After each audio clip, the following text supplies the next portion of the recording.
اعوذ باللہ من الشیطان الرجیم، بسم اللہ الرحمن الرحیم۔ مدینہ طیبہ کی زیارات کے سلسلے میں آج ہم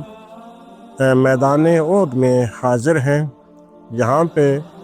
حضور اکرم نور مجسم صلی اللہ علیہ وآلہ وسلم کے پیارے چچا جان حضرت امیر حمزہ اسد اللہ و اسد الرسول جن کا لقب تھا، اور حضور رحمت عالم صلی اللہ علیہ وسلم نے آپ کو امیر مدینہ مقرر فرمایا، اور جو ہمارے صوفیاء ہیں وہ کہتے ہیں کہ قیامت تک امیر مدینہ آپ ہی ہیں۔ تو ان کی بارگاہ کے اندر حاضر ہیں۔ ہمارے ساتھ محسن بھائی ہیں، وہ اس کی اہمیت کے حوالے سے، جگہ کی اہمیت کے حوالے سے آپ سے گفتگو کرتے ہیں۔ بسم اللہ الرحمن الرحیم۔ السلام علیکم ورحمۃ اللہ وبرکاتہ۔ جبل احد کے دامن میں ابھی ہم موجود ہیں، اور یہ وہ مقام ہے کہ جہاں پر اسلام کی دوسری جنگ ہوئی تھی، غزوہ احد۔ یہ سن 3 ہجری میں اصل میں یہ جو جنگ تھی یہ غزوہ بدر کا بدلہ لینے میں لڑی گئی تھی، اور اس جنگ میں مسلمانوں کی جو تعداد تھی پہلے 1000 اور اس میں پھر کم ہو کر 700 صحابہ اکرام پر یہ آ جاتی ہے، اور مشرکین کی جانب سے ان کی تعداد 3000 تھی۔ اس میدان میں رسول کریم صلی اللہ علیہ وسلم نے ایک بڑی شاندار حکمت عملی اپنائی تھی۔ اس جانب یہ ایک پہاڑی ہے جس کا نام ہے جبل رمات، اس کو جبل عنین بھی کہا جاتا ہے کہ 2 چشموں والی پہاڑی۔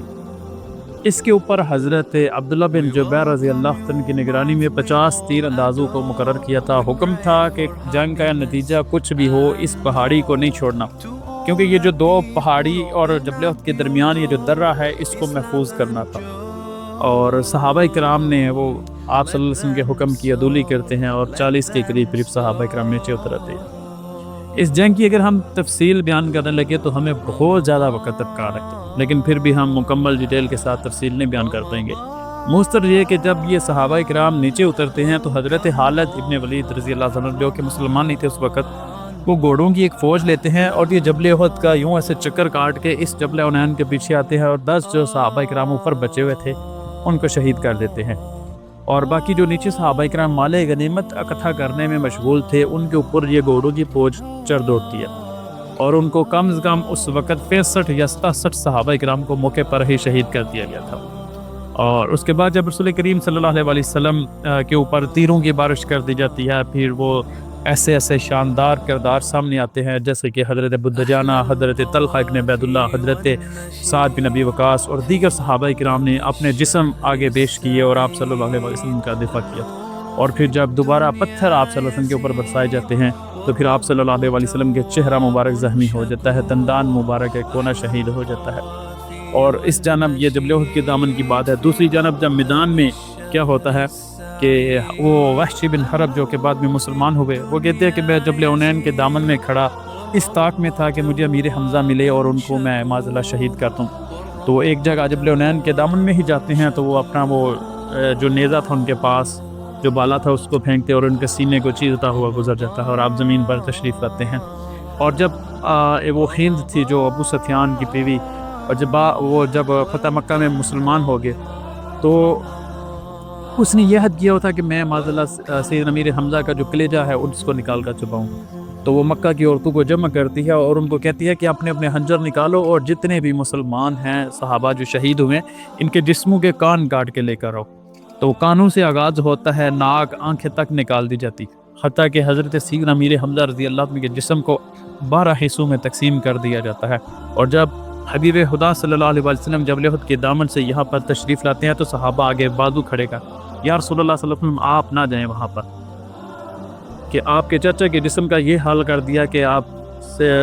جو ہے برداشت نہیں ہو پائے گا کسی سے بھی۔ تو رسول کریم صلی اللہ علیہ وسلم نہیں رکتے اور اپنے چچا کے جسم کو اپنی گود میں لیتے ہیں، سر کو، اور اس قدر پھر روتے ہیں امام الانبیاء حبیب خدا صلی اللہ علیہ وسلم۔ صحابہ کہتے ہیں کہ ہم تو عرضیاں کرتے رہ گئے کہ یا رسول اللہ صلی اللہ علیہ وسلم بس کرتے، کہیں یہ نہ ہو کہ زمین پھٹ دے گا، آسمان ہمارے اوپر گر جائے آپ کے رونے کی وجہ سے۔ اور میرا وریدان کہتا ہے کہ چچا جان کے جسم سے یہ سوال کیا ہوگا آقا کریم صلی اللہ علیہ وسلم نے کہ چچا جان یہ جسم کے اعضاء کدھر کیے، یہ جو کٹا پھٹا جسم ہے یہ کیسے ہوا؟ تو چچا جان کے جسم سے میرا وجدان کہتا ہے آواز آئی ہوگی کہ محمد کے سب کچھ فدا کر گئے ہیں، محمد کے سب کچھ فدا کر گئے ہیں، یہ فرض محبت ادا کر گئے، کہ ہم فرض محبت اس انداز میں ادا کرنے والے ہیں کہ مر کے اپنے ہی اداؤں پہ امر ہو جاؤ۔ اور ان کی دہلیز کے قابل میں اگر ہو جاؤں کہ ہم تو مر کے سرکار کی اداؤں پر پھر بھی جو ہے فدا ہونے والے ہیں۔ اللہ پاک ان کی قبر پر کروڑوں رحمت نازل فرمائے۔ یہاں پر سیدنا امیر حمزہ رضی اللہ تعالیٰ عنہ، حضرت مصعب ابن عمیر اور حضرت سیدنا عبداللہ بن جہش اور دیگر جو صحابہ کرام ہیں ان کی مشترکہ اس جانب قبریں ہیں، اور باقی 3 صحابہ کرام کی اس جانب قبریں ہیں۔ اللہ پاک ان کی قبر پر کروڑوں رحمت نازل فرمائے۔ جی علامہ صاحب آپ سامعین جی وقار، یہ احد کا میدان بہت ساری یادیں، اتباع رسول کی بہت ساری باتیں، اللہ تعالیٰ کا کرم نوازیاں جو حضور کے صدقے صحابہ کرام پہ ہوئیں، انہیں معافیاں عطا کی گئیں، اور پھر سید الشہداء کو اور ان شہداء کو جو مرتبہ، جو عزت عطا کی گئی، اور حضور کی جو ان کے ساتھ محبت تھی۔ ایک خوبصورت باب ہے اسلام کا کہ اپنی جانیں، اپنا تن من حضور کی بارگاہ کے اندر پیش کرنا۔ اور آج بھی